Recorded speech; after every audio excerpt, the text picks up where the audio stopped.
Bonjour les enfants, bienvenue dans cette vidéo. Nous sommes jeudi 4 juin. Dans cette vidéo, nous allons faire des mathématiques. Nous allons faire ce que l'on appelle le calcul mental. Tu te souviens, le calcul mental, c'est compter dans sa tête. Donc c'est la première vidéo, il y en aura 3 en tout. Nous allons réviser ce que nous avons déjà vu en classe, c'est-à-dire que nous allons revoir les techniques, les moyens pour arriver à calculer sans compter sur ses doigts.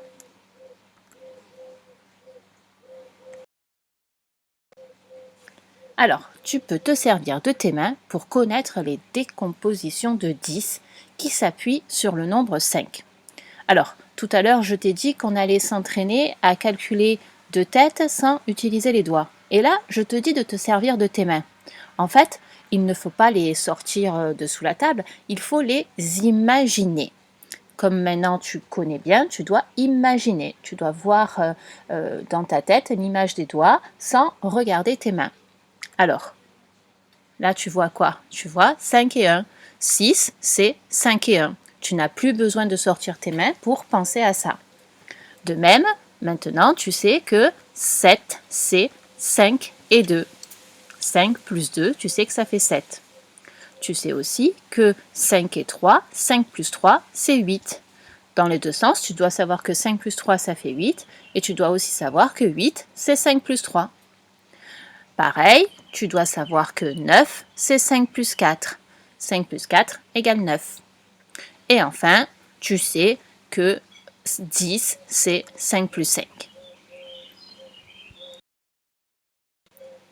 Tu peux aussi te servir des boîtes à nombres, car elles te donnent d'autres petites décompositions qui sont très importantes à connaître, à savoir, parce que en fait, tu t'en sers souvent, il faut les utiliser lors du calcul mental. Tu te souviens, la boîte à nombres, on en a en classe, hop, c'est ça. Ici, c'est la boîte du nombre 1. Ici, c'est la boîte du nombre 2. Donc, tu vois que 2, c'est 1 plus 1. Tu vois, un jeton rouge, un jeton bleu. Bon, ça c'est facile, hein. 2, c'est 1 plus 1. Tu vois aussi que c'est un double, parce qu'il y a le même nombre de jetons sur la ligne 1 que sur la ligne 2. Ici, nous avons la boîte à nombres 3. Tu te souviens qu'on remplit en haut, en bas, en haut. Donc 3, tu peux dire que c'est 2 plus 1. Très bien. Maintenant, tu vois la boîte à nombres 4. Et 4, tu peux dire que c'est 3 plus 1. Ou tu peux dire aussi que c'est 2 plus 2. Et là, tu vois que c'est un double, car il y a le même nombre de jetons sur les deux lignes. 2 en haut, 2 en bas. Maintenant, tu vois la boîte à nombres 5. Et 5, tu peux dire que c'est 4 plus 1, bien sûr. Tu peux aussi dire que c'est 2 plus 3. Et tu sais qu'à chaque fois, tu peux changer l'ordre. Si 5, c'est 2 plus 3, c'est aussi 3 plus 2. Ici, tu vois la boîte à nombres 6. Alors 6, bien sûr, tu peux dire que c'est 5 plus 1. Tu peux aussi dire que c'est 3 plus 3. Et là, tu vois le double 3 plus 3. Tu vois, ces boîtes, c'est important de bien les mémoriser, de bien les voir dans ta tête, de les visualiser. Tu vois aussi que 6, c'est 4 plus 2, ou 2 plus 4. Ici, quel est ce nombre? Eh bien, on voit 4 en haut et 3 en bas, donc on sait que c'est le nombre 7. C'est aussi 6 plus 1. Donc 7, bien sûr, c'est 6 plus 1. C'est 4 plus 3, qu'on peut voir comme ça, ou alors 4 en haut, 3 en bas. C'est aussi, bien sûr, 5 plus 2, ou 2 plus 5. Ça, on l'a vu avec les mains. Maintenant, tu as la boîte à nombres 8. 8, on peut dire que c'est 4 plus 4. Alors, tu peux l'imaginer comme ça ou voir qu'il y a 4 en haut, 4 en bas. C'est donc un double. 8, c'est 4 plus 4. Mais c'est aussi 6 plus 2. C'est aussi 3 plus 5 ou 5 plus 3. Tu as maintenant la boîte à nombres 9, 5 en haut et 4 en bas, mais aussi 8 plus 1. Donc on a vu 4 plus 5 ou 5 plus 4. On peut dire aussi 2 plus, combien il y a là? 4 en haut et 3 en bas, ça fait 7. Donc 2 plus 7 et 7 plus 2, bien sûr.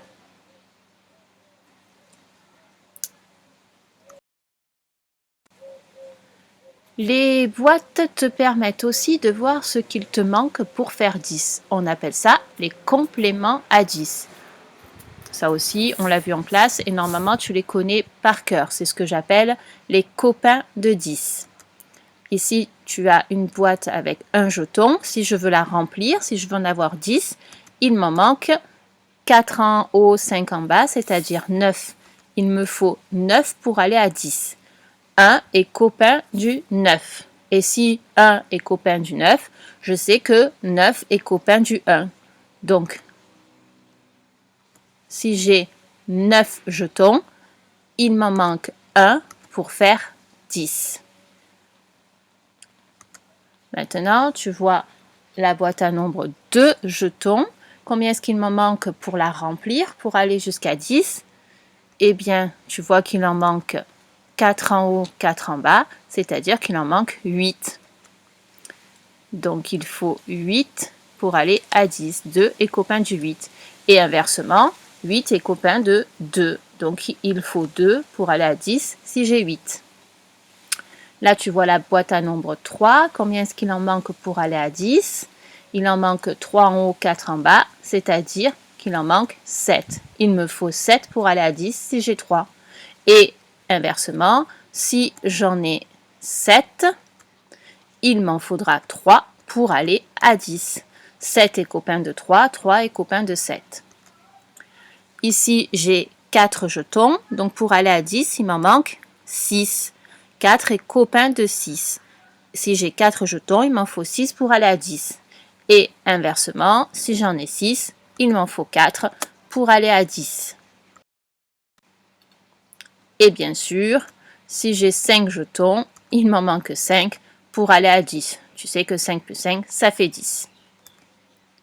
À la maison, tu vas pouvoir utiliser une boîte à nombres vide et tu placeras à l'intérieur des jetons. Alors si tu n'as pas de jetons, tu peux placer des haricots, des bouchons et tu peux essayer de retrouver du premier coup d'œil combien il en manque pour faire 10. Alors cette boîte, tu peux la dessiner sur l'ardoise ou l'imprimer. Je te l'ai envoyé dans le plan de travail de la semaine. Alors par exemple, si tu places 4 jetons, donc tu peux placer là 4 bouchons ou 4 haricots, et tu regardes ce qui manque pour faire 10, sans remplir la boîte, tu imagines. Donc là, je te laisse le temps. Tu peux aussi dessiner les jetons sur ta boîte. Là, tu dessines les 4 et tu vois combien il en manque pour faire 10. Il en manque 3 en haut et 3 en bas, c'est-à-dire 6. Tu peux placer maintenant 7 jetons. Donc, si tu places 7 jetons, tu vas en placer 4 en haut et 3 en bas. Donc, tu vas voir qu'il t'en manque 3 pour aller à 10. Tu peux même essayer de faire cet exercice sans placer les jetons. Tu imagines ce que tu mettrais et tu imagines ce qu'il reste, ce qu'il manque. Regarde, imagine que tu places 2 jetons. Donc tu vas en placer un en haut, un en bas. Regarde ce qu'il reste. Il reste 4 cases vides en haut, 4 cases vides en bas, c'est-à-dire qu'il reste 8. Voilà, je pense même que tu connais les copains et que tu n'as plus besoin de ça. Mais si tu as besoin de ça, tu peux toujours s'entraîner. Je te dis au revoir et à bientôt!